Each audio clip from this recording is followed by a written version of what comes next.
Buenos días, gracias a todos por asistir.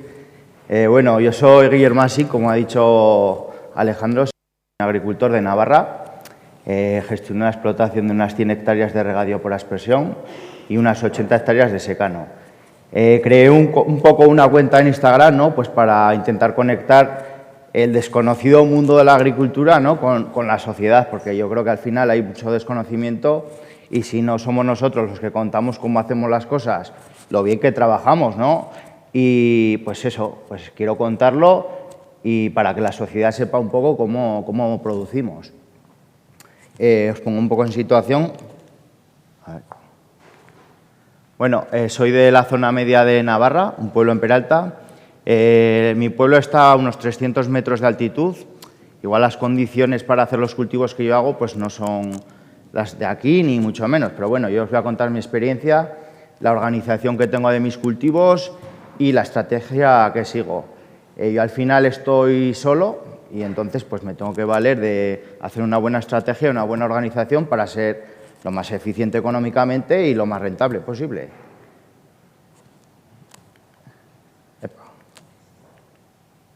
Bueno, un poco por encima, tengo, como bien he dicho, siembro unas 80 hectáreas en secano.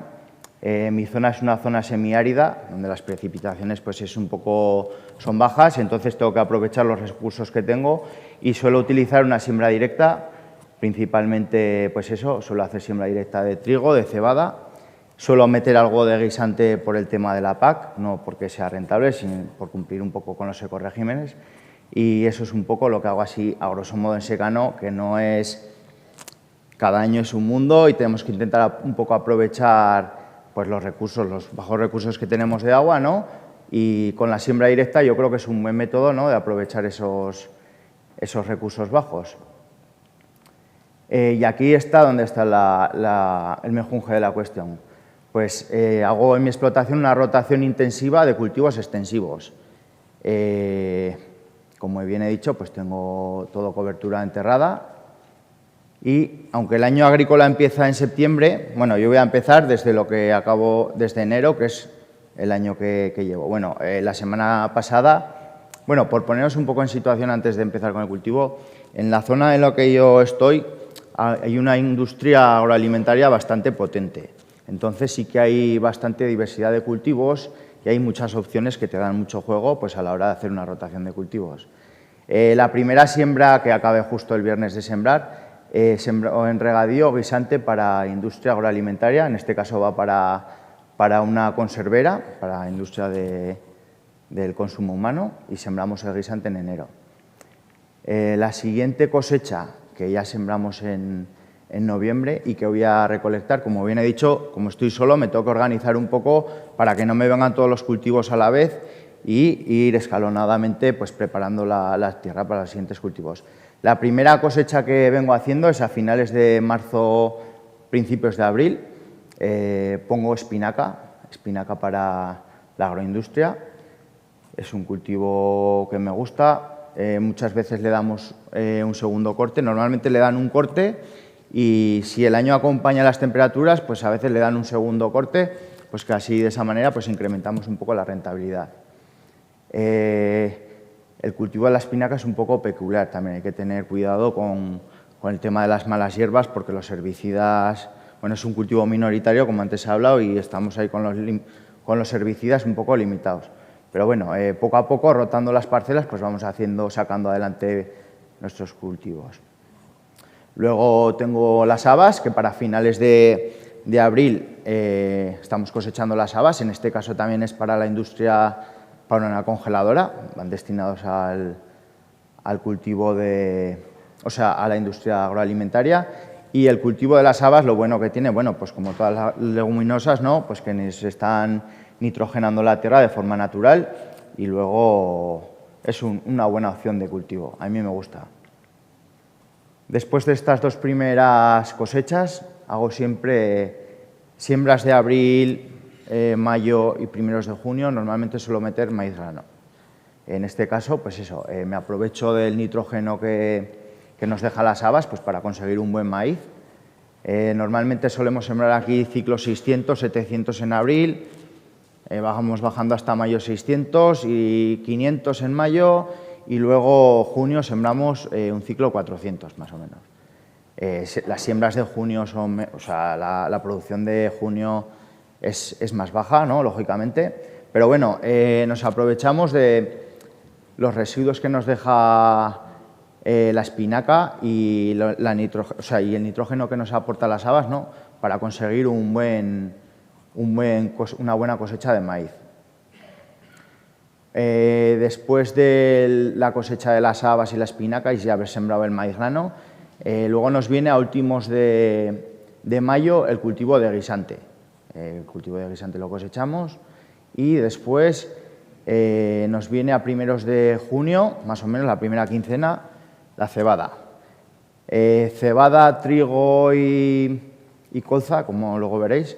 Normalmente pues en regadío yo intento aprovechar un poco esa prima que te da el trabajar con casas comerciales y hago siempre cebada para multiplicación, colza para multiplicación o trigo para multiplicación, porque al final te pagan una prima y yo creo que resulta bastante interesante. Después del guisante, a veces siembro maíz grano, como bien he dicho, un ciclo 400.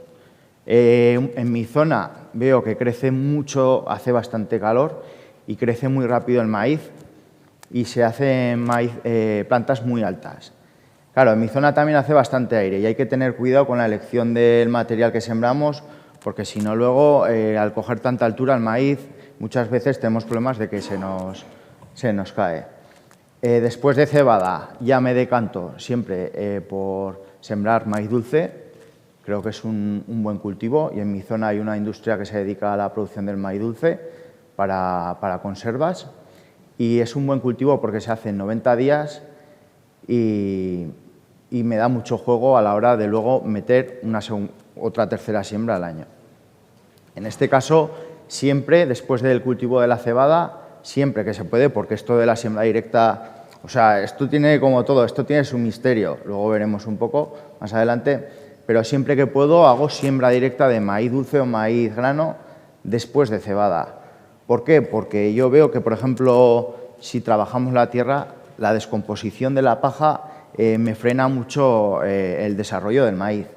Entonces, de esta manera, haciendo una siembra directa, no perdemos día y al final los días en junio, o sea, cada día que pierde el maíz cuenta y lo veo que es muy importante hacer este tipo de siembras. Pero claro, hay que tener en cuenta que si a la hora de cosechar la cebada nos ha caído una tormenta o ha pisado el de la empacadora llevarse la paja o mil historias, tampoco se puede hacer siembra directa. Hombre, se puede hacer siembra directa, pero luego los rendimientos no vamos a conseguir los mismos rendimientos. O sea, por eso digo que esto de la siembra directa tiene su intríngulis y hay que saber un poco cuándo hacer y cómo hacerla. Bueno, pues esto es después del guisante y después de cebada, esta rotación hago. Y ya la última quincena de junio cosechamos la colza, tengo colza para semilla. Pues como bien he dicho, trabajamos ahí hay dos casas comerciales, una es Bayer, que es de cal, y otra es Limagrain, que suelen hacer bastante este tipo de cultivo. Es un buen cultivo, a mí me gusta porque al final la colza tiene una raíz pivotante, cambias de raíz y rotas la tierra, controlas bastante bien las malas hierbas y le sacas una rentabilidad importante. Después de la colza, como ya me voy a la última quincena de junio, lo que vengo sembrando es, como veis aquí, un maíz dulce. Un maíz dulce que en 90 días se hace, en 85-90 días, y esta es la siguiente siembra que hago. Los rendimientos del maíz dulce sembrando la última quincena pues no es lo mismo que sembrar a últimos de mayo, primeros de junio, pues baja el rendimiento. Pero bueno, tampoco se puede pedir peras al olmo, ¿no? Pues ya sabemos que es una segunda cosecha pero bueno, estamos sacando buenos rendimientos, ¿eh? Después de una colza estamos llegando a 20 toneladas de maíz dulce, que es un buen rendimiento. Oye, este año estaban pagando a 190 € la tonelada y es una buena opción. Y la última cosecha que hago en el año, que haré este año, será a primeros de julio, que es el trigo para multiplicación.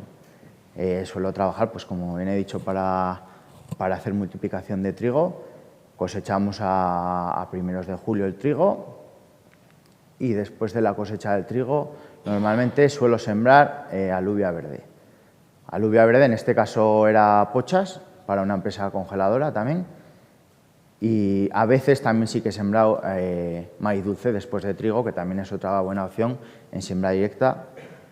Pero las pochas también las suelo hacer pues, por meter un poco de biodiversidad, o sea, un poco de cambiar de raíz. Es un cultivo también que se hace en 90 días en la zona y que luego también me permite un poco pues, controlar, metiendo este tipo de cultivos, controlar un poco hoja estrecha, que en el maíz igual es más difícil de controlar, y ahí voy siguiendo un poco la estrategia. Y ahora, por ejemplo, os voy a contar, bueno, esto ya hemos cosechado y ahora, después de maíz dulce, de las primeras siembras de maíz dulce que he sembrado después de guisante, que lo he cosechado a primeros de septiembre, preparo la tierra y sembramos colza para semilla, que ahí estamos sembrando hacia últimos de septiembre. Pues eso, preparamos la tierra y sembramos la colza para semilla. Luego lo bueno de trabajar para este tipo de empresas, pues que al final ya están montadas están montadas y pues ellos se encargan de la siembra, ellos se encargan muchas veces de la aplicación de los fitosanitarios con el zancudo o de la cosecha, y eso a mí que estoy solo pues me beneficia porque al final no puedes estar en todos los sitios, tienes que estar controlando riegos, papeles, bueno, y es una forma pues interesante. Después de la siembra de maíz dulce también, que he sembrado, bueno, está normalmente, pues eso, si siembro después de cebada, más o menos para últimos de septiembre cosechamos el maíz dulce y meto unas habas. Meto las habas que me va a nitrogenar la tierra.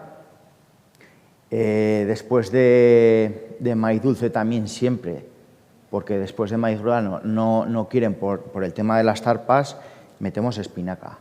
Meto la espinaca porque al final el maíz dulce es una planta un poco más baja, hace menos forraje y entonces luego va a haber menos problemas a la hora de recolectar la espinaca y que pasen restos vegetales del anterior cultivo a la industria, y eso al final es un problema, entonces siempre hay que jugar un poco ahí con los cultivos.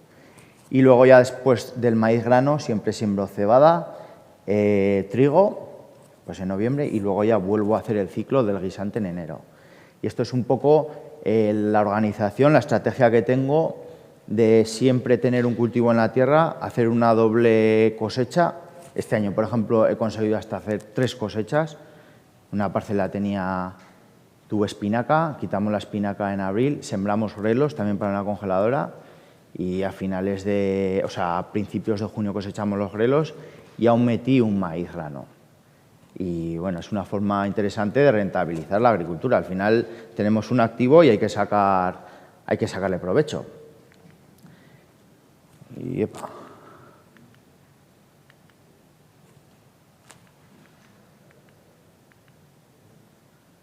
Bueno, y luego os voy a dar unas claves que a mí me funcionan para el cultivo del maíz dulce, un poco, y que se puede extrapolar a cualquier otro cultivo.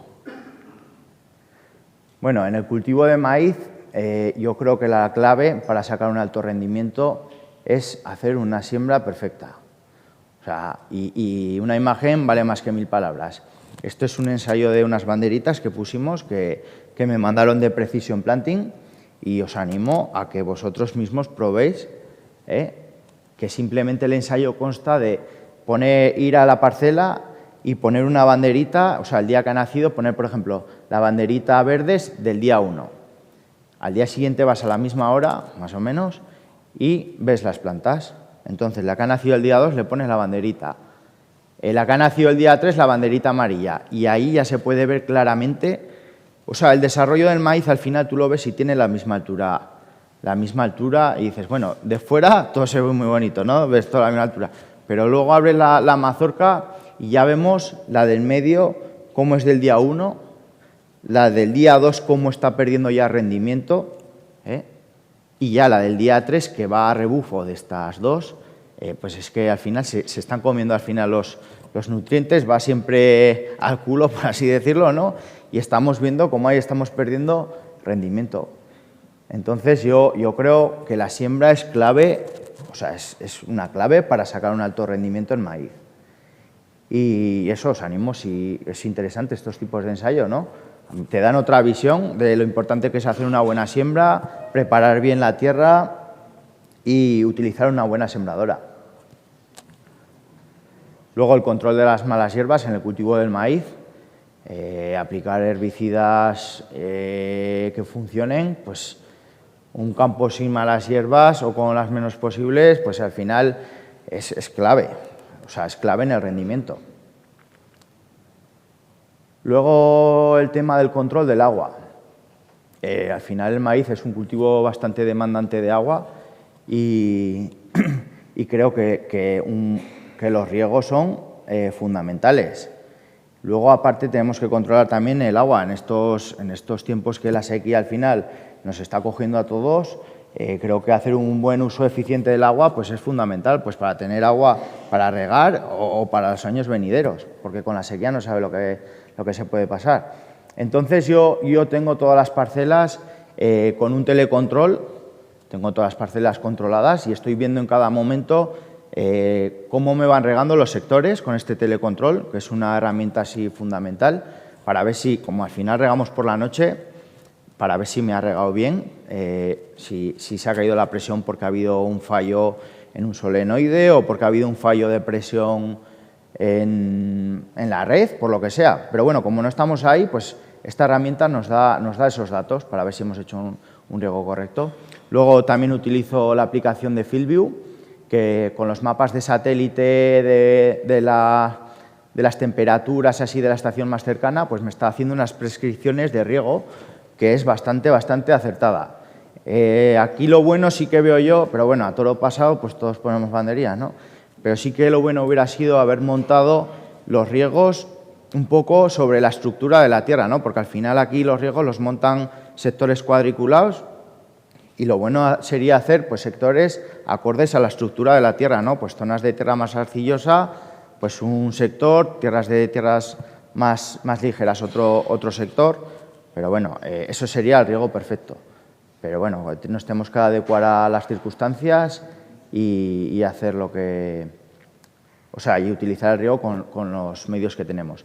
Luego este año pasado, al final, pues yo soy una persona inquieta, ¿no? Me gusta pues intentar mejorar, superarme, ¿no? Digo, joder, pues porque si sacaba aquí 18 toneladas, pues quiero sacar 19. Y al final, pues regábamos un poco a ciegas, ¿no? Entonces este año dije, voy a comprar sondas de riego, que es un aparato, yo creo, bastante económico para la información que nos puede dar. Una sonda de estas vale 150 euros, o sea que no vale más. Se pueden poner desde 30 centímetros hasta 60. Yo para el maíz las puse a 30 centímetros y te está dando en todo momento la información de la humedad que tenemos en el suelo. Te está haciendo también una prescripción de los riegos y es una herramienta, yo creo que bastante interesante para hoy en día, para regular el agua, porque con esta escasez de agua que tenemos, pues hacer riegos correctos es muy importante. Sí que he seguido el patrón de regar como lo hacíamos siempre. Allí, por ejemplo, un maíz estamos regando 7 horas semanales y más o menos con esos riegos hacíamos buenos riegos. Sí que al finalizar el cultivo estábamos regando por demás, no hacía falta meter tanto agua. Esos son los datos un poco que he ido sacando. Y claro, luego sí que tenía que regar un poco más, porque allí en mi zona pues hay semanas de 40 grados. Y claro, al final las plantas se estresan mucho y sí que debería de regar todos los días, en vez de día sí, día no.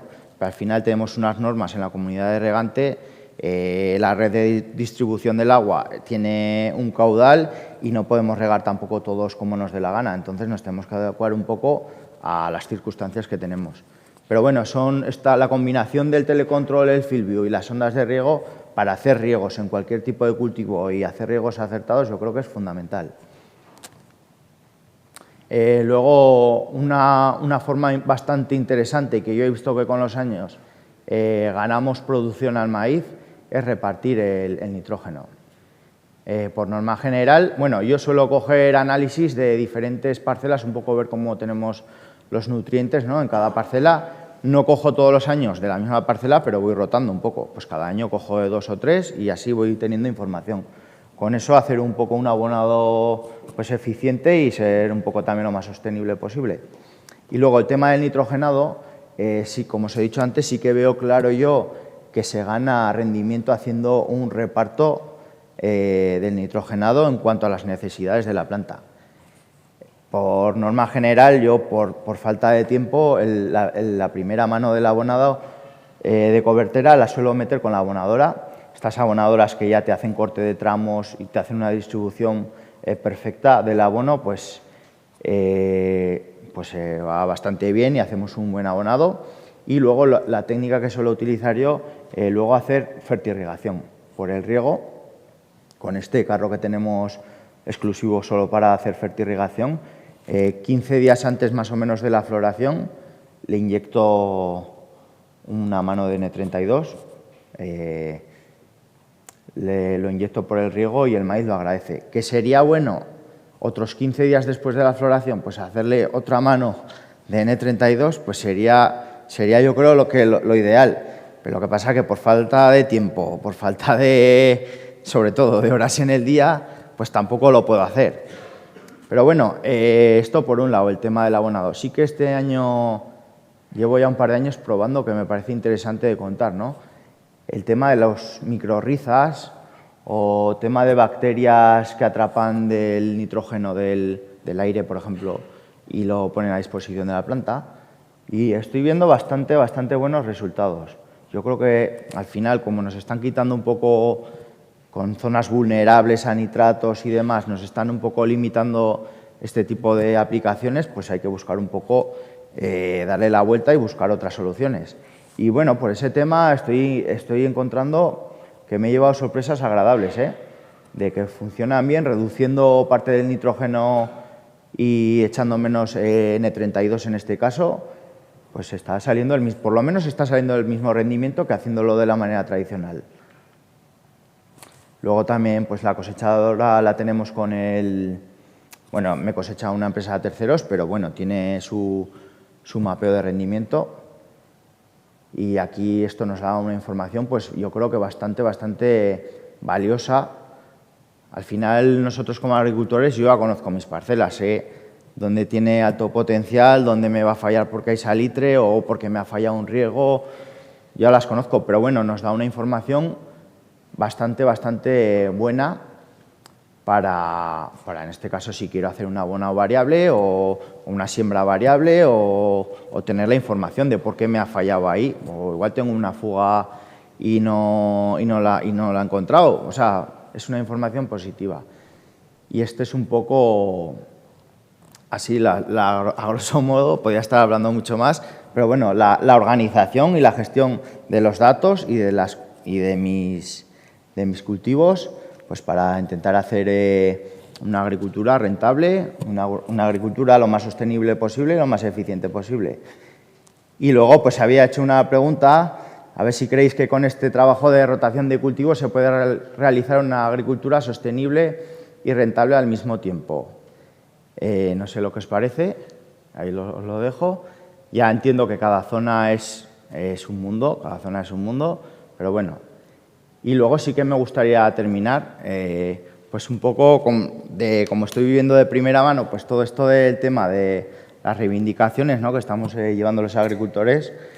No sé si está aprovechando y que tenemos aquí un poco de instituciones políticas, ¿no?, pues un poco hacer una reivindicación, ¿no?, que tenemos que tener una conexión directa de los agricultores como tal con los políticos. O sea, al fin y al cabo, nos están imponiendo normativas desde un sillón que no se ajustan a la realidad que vivimos, y sí que me gustaría pedir a los políticos, ¿no?, que bajen al campo, que vean los problemas que tenemos en las granjas, en el campo, ser conscientes de las normas que se ponen, cómo repercuten en el agricultor, ¿no?, y vivir la realidad, no la realidad que se vive en Bruselas, que allí les parece que todo esto es jauja y que no se parece nada a la realidad que vivimos.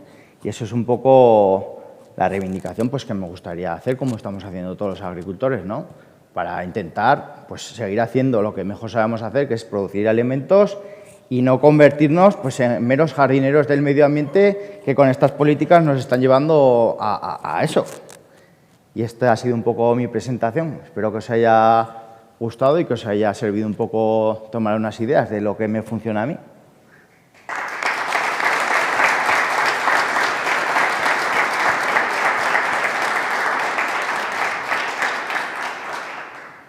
Muchas gracias, Guillermo. La verdad es que ha sido pues muy ilustrativo tenerte aquí con nosotros. No sé si han tomado una nota. Este señor sacó, no sé si hace 1 o 2 campañas, 21.500 kilos de maíz grano. Así que, no sé si quieren trasladarle alguna cuestión ahora en directo, si no van a tener ocasión por allí.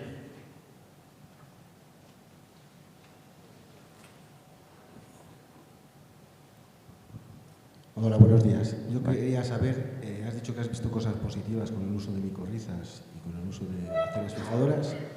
¿Qué es lo que has visto y qué productos utilizas? ¿Y qué, perdona? ¿Y qué? ¿Y qué productos utilizas? Pues a ver, el tema de micorrizas sí que llevo probando el Bluen. El Bluen lo llevo aplicando en maíz, por ejemplo, reduciendo. Yo, por ejemplo, normalmente suelo meter unos 400, 450. Siempre utilizo abonos especiales, intento que sean protegidos. Urea ya no he hecho, yo, por ejemplo, urea no he hecho. Meto abonos, pues eso, utilizando 400, 450 kilos de nitrógeno con la cobertera, o sea, con la abonadora, y después hacía una aplicación de 150 a 200, normalmente 200 litros de N32 por hectárea. Entonces, estos años lo que hacía era un tratamiento, por ejemplo, en el maíz. A la vez que trataba allí en nuestra zona tenemos un grave problema con la araña roja, que al final, como estaba hablando antes el compañero, pues allí en el Valle del Ebro es un problemón la araña roja, porque al final igual te reduce 3.000 kilos por hectárea sin enterarte, si no has tratado. A la vez que entraba para tratar para la araña roja, le metía el Bluen y luego esos 200 litros que le metía de N32 se los bajaba a 100. Y haciendo ese sistema estábamos consiguiendo pues buenas producciones. O sea, te estoy diciendo producciones, pues parcelas buenas, 18 toneladas, 18 toneladas y media sin ningún problema. En cebada también lo he utilizado con el herbicida de hoja ancha, el Bluen, reduciendo, pues en vez de echar 260, 270 kilos de nitrógeno con la abonadora, pues le bajaba a 200 y le metía el Bluen. Y pues una cebada de 8 toneladas, que en un cascajillo pues para mí es una buena cebada. Luego he estado utilizando diferentes tipos de provitales, que es este año, que son unos productos que me ha gustado bastante. Eché con el herbicida de primera gerencia, hice varias pruebas. Provital 1, que son hongos y bacterias de suelo. Joder, y tú veías el maíz y es que hacía una raya, pero exagerada. Luego a la hora de producción también salió en el mapa de rendimiento que lo tengo ahí, salió bastante bien. Salió mejor que donde no había echado. Luego también he echado el Provital 3, que también he visto que ese lleva como acción de aminoácidos también y le da un chute a la planta que, Dios, que le ves que va creciendo en horas. Y luego las mazorcas, en el mapa de rendimiento se vio claramente que donde habíamos aplicado las micorrizas había salido más producción. A ver, es muy difícil cuantificar, ¿no? Porque al final cada parcela es un mundo, igual te ha fallado un aspersor y te baja la producción. O sea, es difícil, ¿no?, sacar conclusiones. Pero yo lo que veo es que me ha funcionado. Así a simple vista veo que reduciendo, pues por lo menos no sacamos más, pero mantenemos un poco los rendimientos y lo creo positivo. Y en el caso del Bluen, cuando lo has aplicado con el insecticida para la araña roja, ¿has notado mayor sanidad y menos ataque de la araña roja? No, o sea, no sé hasta qué punto la araña roja lo controla el Bluen, eso no te podría decir. Yo sí que estos años atrás tratábamos o bien con zancudo o cuando estaba el maíz así pequeño, estos últimos años he entrado yo, y sí que trataba para la araña con la abamectina. Funcionaba muy bien porque para cuando venía araña, ese primer golpe ya te lo habías cargado y el maíz ya estaba prácticamente hecho, pero no sé hasta qué punto me está afectando el Bluen para controlar el tema de la araña. Eso no lo tengo ni... sanidad simplemente, o sea, si a una planta le está, digamos, mayor nutrida o mejor o más fuerte, ha podido coincidir, o sea, ¿tú dejabas testigo? No, o sea, yo para la araña sí que no dejo testigo. Yo para la añada he tratado todo. Sí que en la cebada he dejado testigo, lo que pasa que aún no habían puesto bien el tema del mapeo de la cosechadora y no lo pudimos ver. A simple vista no se veía, pero bueno, los rendimientos de momento iban saliendo. Vale, pues muchas gracias. ¿Alguna pregunta más en sala? Bueno, Muy bien, pues muchas un aplauso para gracias. Guillermo, muchísimas gracias.